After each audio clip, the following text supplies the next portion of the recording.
First question will come from Cameron. What's good, Paul? Congratulations on your big win, man. Tonight you had a stat line nobody in franchise history has had. You guys are one game away from going nowhere where this franchise has been. I want to talk to you about seizing the moment. What that means to you. Coach Lou said he had that conversation with the team earlier today. Talk about that conversation and seizing the moment and how that manifests itself tonight. It was no secret. I knew I had to be big tonight, and got to be big going forward. It was just no secret coming into this, I just first put faith in God, believed in myself. My teammates trusted me. T. Lou trusted me, and I thought we lived in a moment, and we just played our hearts out tonight. Okay, we'll move over to On. Paul, Ty said that you told him in the morning shoot around, I got this. I was wondering, what was your reaction when Kawhi told you guys that he wasn't going to be able to play and that you might be moving forward without him, at least for this series? Oh man, it was it was a blow. It was a tough blow. But at the end of the day, we don't want nothing but the best for Kawhi. It's a positive. He can get some rest. Hopefully we can hold it down. But it's a positive. He's got a new baby boy here. A lot of positives, a lot of love for him and his family. We just we got to do what we do. We got to come together. Our season is alive because of his shouldering of all the work that he's done, and so we got to hold it together and continue to keep this boat afloat until he returns. Okay, we'll move over to Ramona. Hey, Paul, Ty's talked a lot about trusting you and showing you that trust. You just mentioned that, they've trusted you all season. How important is that for you? And what has that meant to you that your coach and your teammates have shown you that kind of trust this season, especially tonight? It's everything, it's everything. I know I'm not going to be perfect, but T. Lewis trusts me in every situation. It's a beautiful thing. And, I learn from my mistakes. I'll get better along the way. But he's allowed me to make mistakes and grow from it. And he's done that all season long. And so he's continuing on to trust me. The team continues on to trust me. I got to go out there. I got to play and just continue to be me. We'll move over to Bill Plaschke. Yeah, is this what playoff P looks like? Sure. Okay, we'll move over to Mark Medina. Hey, Paul, good to see you. Congrats on the win. It looked like you were enjoying some back and forth with the Jazz fans throughout the game. What did those moments mean to you, given the dominant performance you had and also, hearing some of the jeers from them earlier in the series? This is you love it.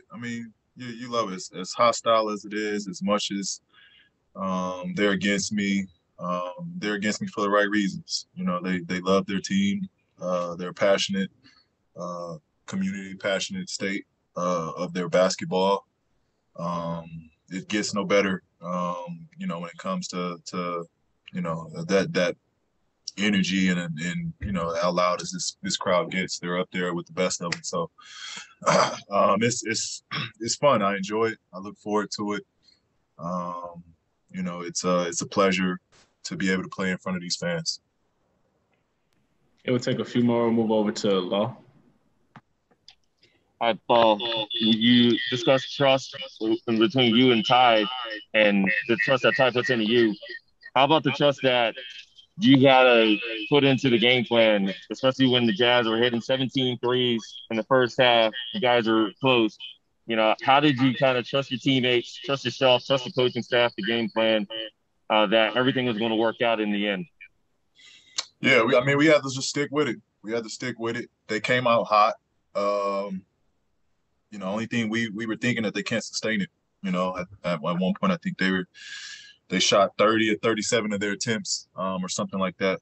So most of their shots were threes.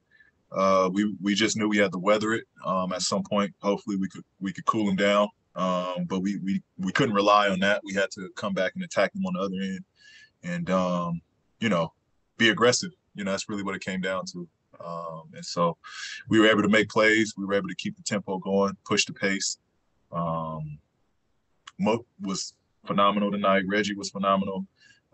T-Man, big moments defensively, offensively.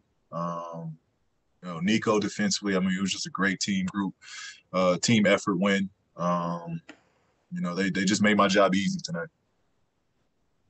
Can we move over to Miriam? Hey, Paul, congrats, man. Ty has talked all season about poise and keeping calm, and obviously in these playoffs, you guys have gone down. You've lost Kawhi, like you mentioned, the 17 threes that they had. What does he do for you guys, or how does he sort of instill that in you, and like what do you see from him that's able to sort of share that with you guys? What does T. Lou do? Yeah. Ty, yeah. Well, I mean, T. Lou is a pretty even kill dude.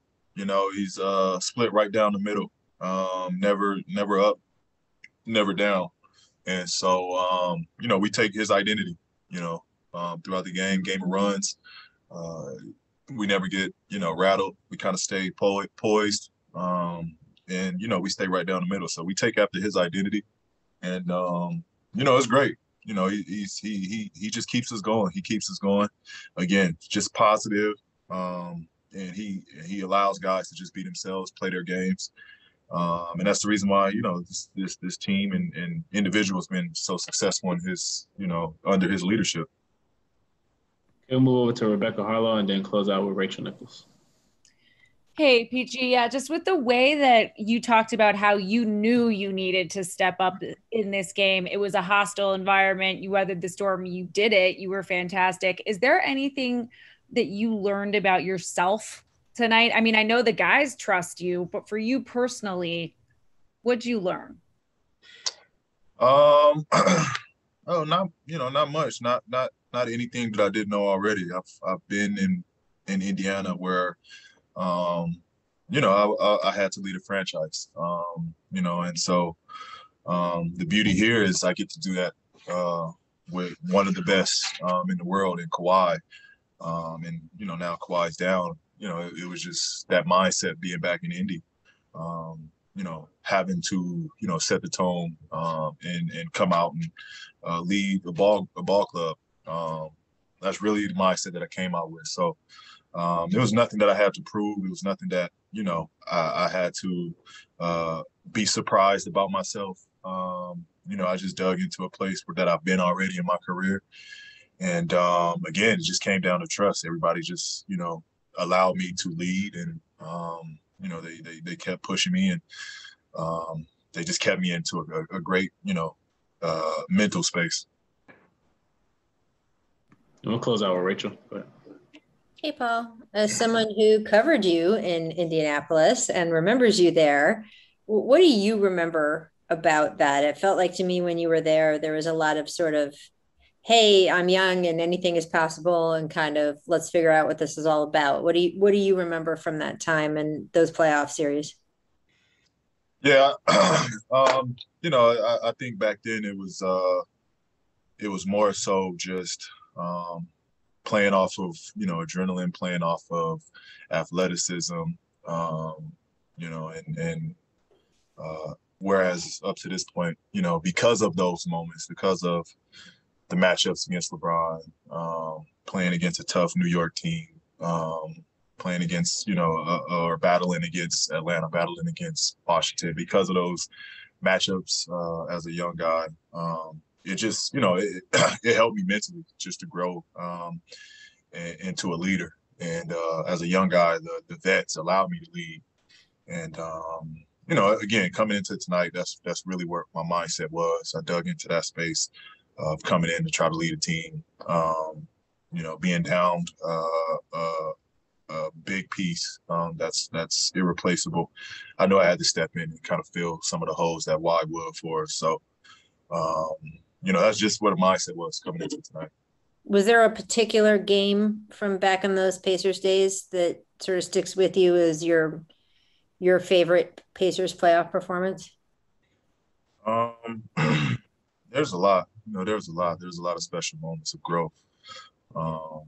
But mostly was the Toronto Raptors matchup, where I thought I really grew as a leader. Mm-hmm. That was probably one of my best playoff series, where I just gave everything I had, every possession. Thank you.